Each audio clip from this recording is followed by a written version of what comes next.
Thank you for joining us on Future TV. I'm Linda Tamim, and these are today's headlines. U.S. Secretary of State John Kerry is pressuring Arab leaders in Jeddah to support President Barack Obama's plans for a new military campaign against Islamic State militants. The Army's explosive experts defuse a booby-trapped car found in the Wadi Hamid area on the outskirts of Arsal. Prime Minister Taman Slam is expected to head a delegation to the state of Qatar in the first high-level move to liberate the soldiers and police officers held captive by the Islamic State. U.S. Secretary of State John Kerry has pressed Arab leaders in Jeddah to support President Barack Obama's plans for a new military campaign against Islamic State militants, including help with greater overflight rights for U.S. warplanes.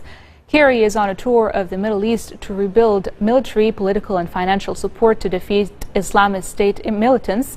He arrived in Jeddah, the summer seat of the Saudi government, to seek support for a number of initiatives that Washington hopes will undermine the militants. The initiatives reportedly include efforts to stop the flow of money to the group by tackling oil smuggling and cracking down on contributions from private donors.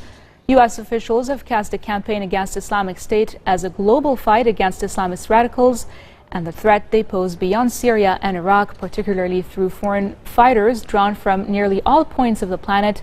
In a strong measure of support, Saudi Arabia has agreed to host training camps for moderate Syrian rebels who are part of Obama's broad strategy to combat the militants and who have taken over a third of both Syria and Iraq. Obama also vowed to beef up support for moderate rebels fighting to overthrow Syrian President Bashar al-Assad.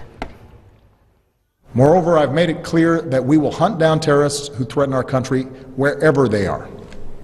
That means I will not hesitate to take action against ISIL in Syria as well as Iraq. This is a core principle of my presidency.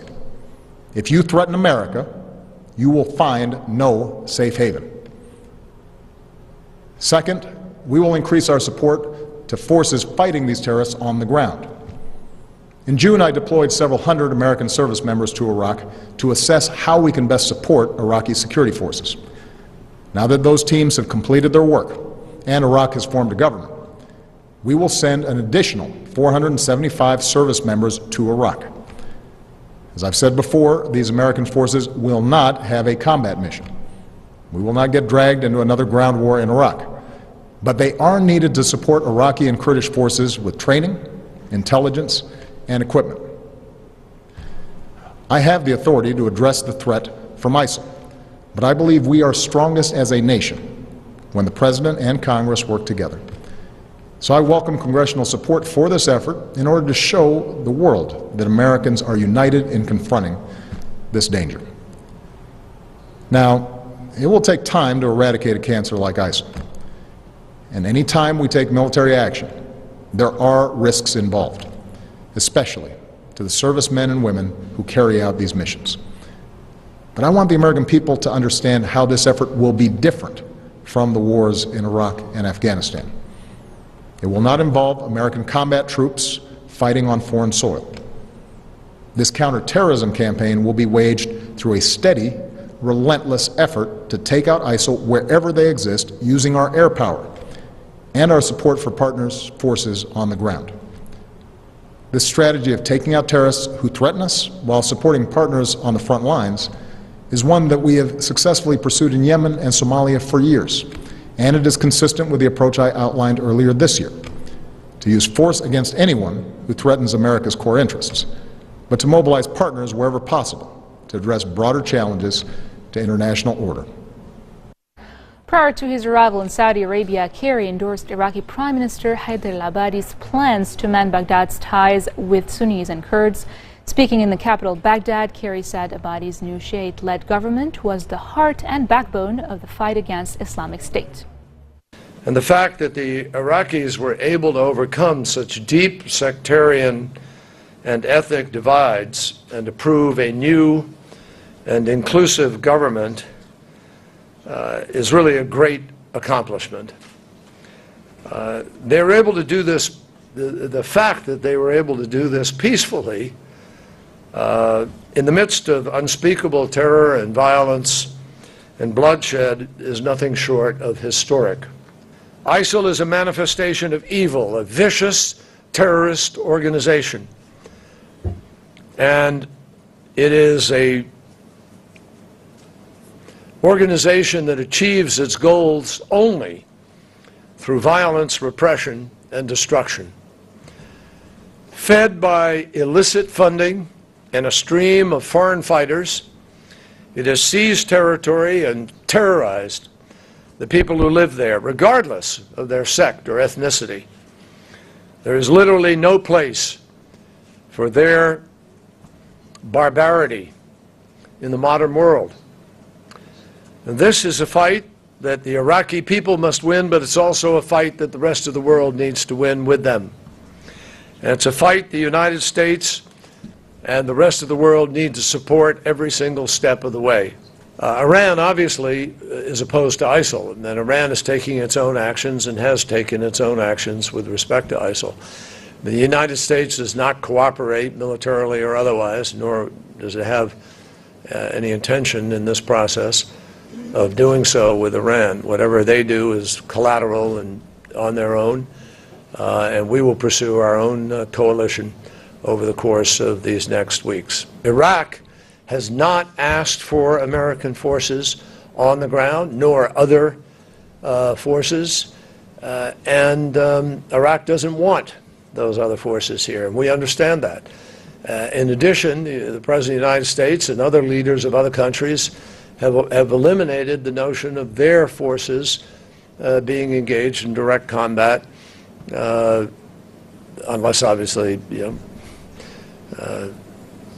something very, very dramatic change. That's the way it is today, and that's the way it's going to be. Former U.S. Vice President Dick Cheney says U.S. President Barack Obama's administration utterly failed in its post-9/11 security apparatus. Cheney also said that though Obama has expressed that the United States was far away from the war and al-Qaeda's core has already been destroyed, the threats towards the U.S. keeps increasing and al-Qaeda still exists. The White House also said the United States cannot bear the load of responsibility of providing security aid for Iraq.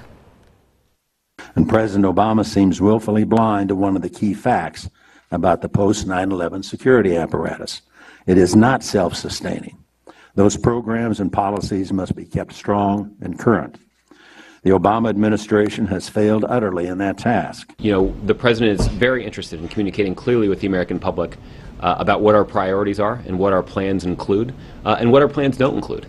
And it's important to note that the president, as much as anyone else, has certainly learned the lessons that are evident from previous military activities in Iraq. Specifically, those are that the United States cannot, again, it at least does not serve our interest to put the United States in a position in which we are bearing the load of the responsibility for providing security in the nation of Iraq. I think that we need to be going after the terrorist threat wherever it is. And anyone that thinks this is just an Iraq, Syria issue is not paying much attention to what's happening around the world. Rand Corporation came out over the summer and talked about the fact that there are twice as many terrorists now involved in terrorist activities than there were the day the president took office. There's a serious threat here that has to be dealt with on many levels. So I'm hoping today the president will outline his strategy for how we're going to deal with it. What was expressed to me by the leaders over in the area is they just don't believe that we're really going to be able to do anything and be resolute and fight it to the finish. And now for some local news, the Army's explosive experts have defused a booby-trapped car found in the Wadi Hmait area on the outskirts of the northeastern bordering town of Arsal.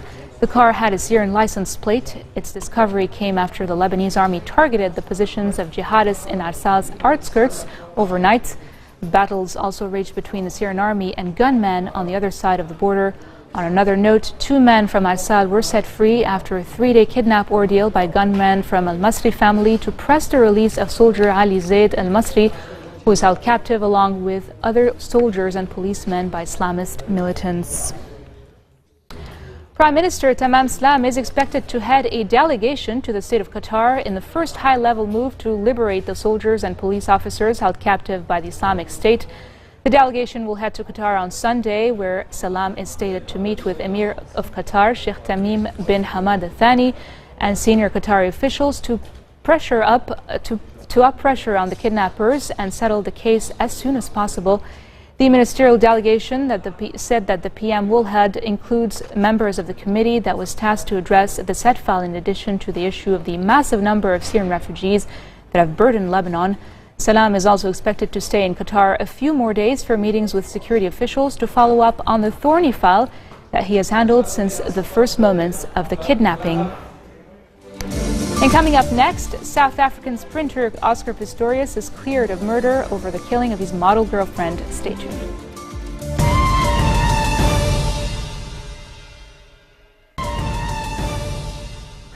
Welcome back. The 45 Fijian UN peacekeepers that were seized by the Al-Qaeda-linked group Jabhat al-Nusra 2 weeks ago on the Golan Heights will soon be released. This is according to a video posted by the Islamist insurgency group on their Twitter and YouTube accounts. The peacekeepers were abducted when Syria's 3-year civil war reached the frontier with Israeli-controlled territory last month, when Islamist fighters overran the Quneitra crossing point in the line that has separated Israelis from Syrians in the Golan Heights since the 1973 war. The video released by Nusra appears to show the troops in a good condition, thanking Jabhat al-Nusra for keeping them safe and alive, and at points smiling and waving at the camera. According to the head of Fiji's army, the Islamist militant group had dropped all of its demands to free the hostages. EU member states have agreed to bring a new round of sanctions into effect against Russia on Friday, after sharp disagreements on how to react to a ceasefire in Ukraine. A statement on the long-delayed measures is expected later today from European Council President Herman Van Rompuy, spelling out how they should be introduced in light of the truce, which appears to be holding. European Union leaders agreed at a summit late last month on the need for another package of economic sanctions after Russia allegedly sent troops and heavy equipment into eastern Ukraine to support pro-Moscow rebels. South African sprinter Oscar Pistorius has been cleared of a murder over the killing of his model girlfriend, but a final verdict on culpable homicide, which is an equivalent to manslaughter, remains to be issued. In a ruling announced in Pretoria, the judge in charge of the case said the 27-year-old amputee athlete could not have foreseen he would kill the person behind the door, his 29-year-old girlfriend Riva Steenkamp, on February the 14th of last year. Reports say the court found no enough evidence to convict Pistorius. The court is currently in recess and could deliver the final verdict later in the day on Pistorius' guilt or innocence on culpable homicide. The charge carries a minimum sentence of a fine or up to 5 to 10 years in prison, according to the discretion of the judge. The half-year trial has fed intense media interest worldwide, with live broadcasts being into the realm of television reality shows. This marks the end of our bulletin for today. Now for a reminder of our top stories. U.S. Secretary of State John Kerry is pressuring Arab leaders in Jeddah to support President Barack Obama's plans for a new military campaign against Islamic State militants. The Army's explosive experts defused a booby-trapped car found in the Wadi Hamid area on the outskirts of Assad. And Prime Minister Tamam Sam is expected to head a delegation to the state of Qatar in the first high-level move to liberate the soldiers and police officers held captive by the Islamic State. Those are your top stories for today. I'm Linda Tamim, wishing you all a very nice evening.